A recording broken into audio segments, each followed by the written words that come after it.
Hi, I'm Josh, and today we're going to learn how to use a chess clock for Warhammer 40k.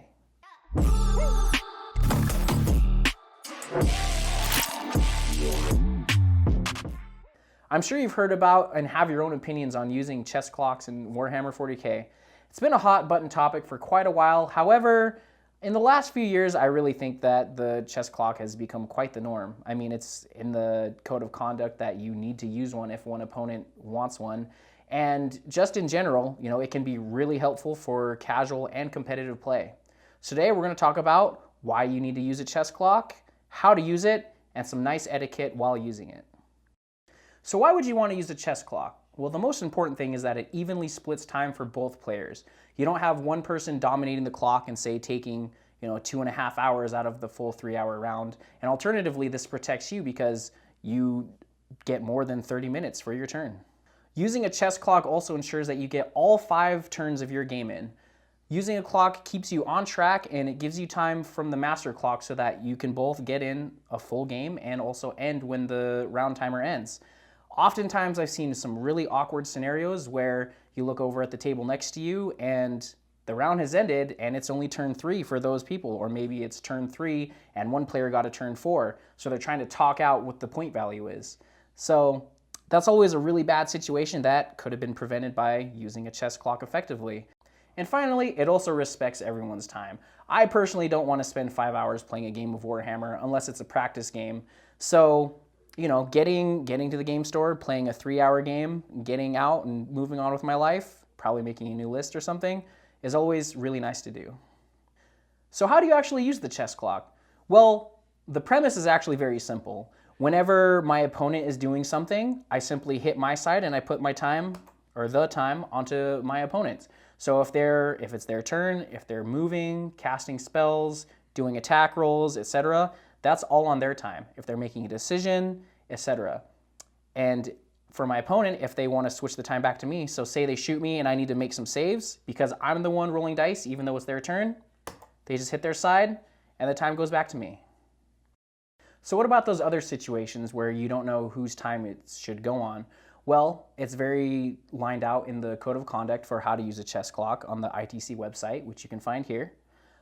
So if my opponent is playing and they use a stratagem and I want to see the stratagem because maybe the rule is too good to be true, or I want to double check it, that actually goes on my time because I'm the one asking the question. If my opponent is asking a question about my book, then I just hit the time over to them and I pull up the rule and show them. Remember, whenever you do call a judge, no one is allowed to pause the clock except for the judge. So overall, it's pretty intuitive. If I'm doing something, the clock's on me. If my opponent is doing something, the clock's on them. Removing models, making saves, etc. So time will run on both players even though it could be the other person's turn. So a lot of times you may wonder, what do you set the clock to, or when do you set the clock? Personally, in my experience, I've always found that it's best to start the clock after terrain, after secondaries, and during deployment. So say your round timer has 3 hours on it, and you discuss secondaries, you set up terrain, etc., and you look up at the clock and there's 2 hours and 41 minutes left in the round. Well, that's really simple. You set the clock for 1 hour and 20 minutes per person, because that'll go to 2 hours and 40 minutes. And then whoever's turn it is to deploy, that's, he's counted down. So hey, I'm going to start the clock.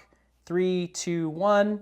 You hit the button and you start the timer on when the person starts deploying. So I've seen a lot of situations where people, I see 2 opponents, they set the clock for 3 hours because it's a 3-hour round. However, they spent 15-20 minutes doing secondaries, discussing terrain, and discussing lists. So the round and dice down will actually be called before the clock runs out.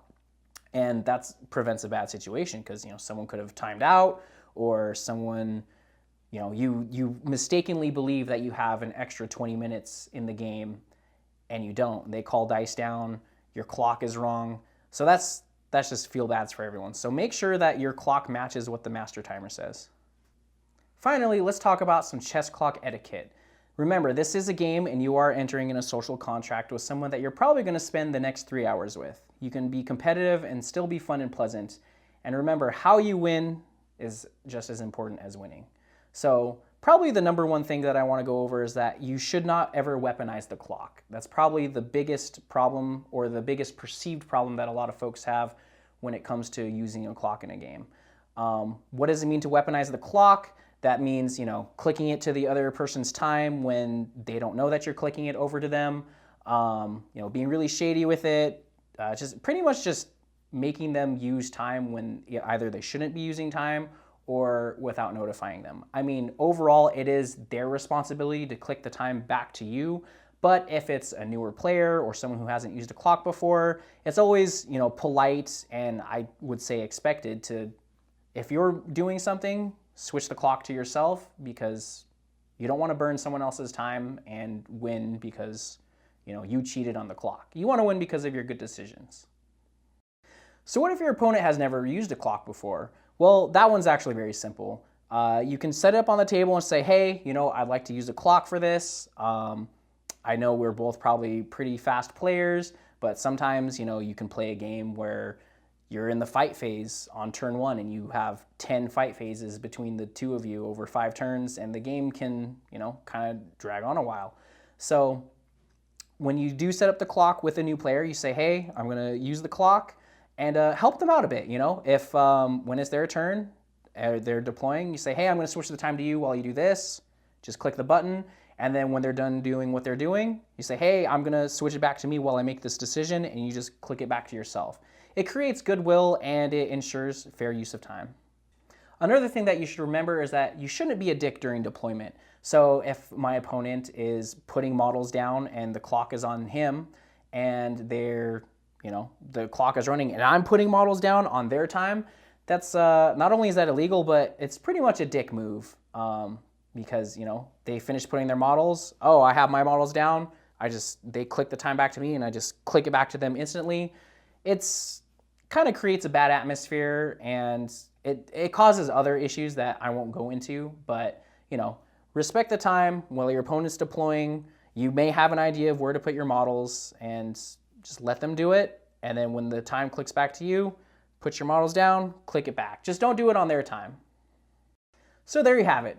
Using the clock does take some getting used to, but after a few games, it will absolutely be second nature. And on top of that, you won't have to worry about not finishing games. I personally have used the clock for the last 2-3 years for pretty much every game except for one. And either I time out, my opponent times out, or I finish my game. 99% of my games make it to turn 5. So haven't had any bad situations, and I hope you don't have those either. Thank you guys for tuning in. Hopefully this helps you out with using a chess clock, and for those of you who are apprehensive about it, maybe you give it a shot, and or maybe you're not surprised by it next time you enter a tournament. So like, comment, subscribe. This is Josh from Black Rabbit Gaming. Thank you so much.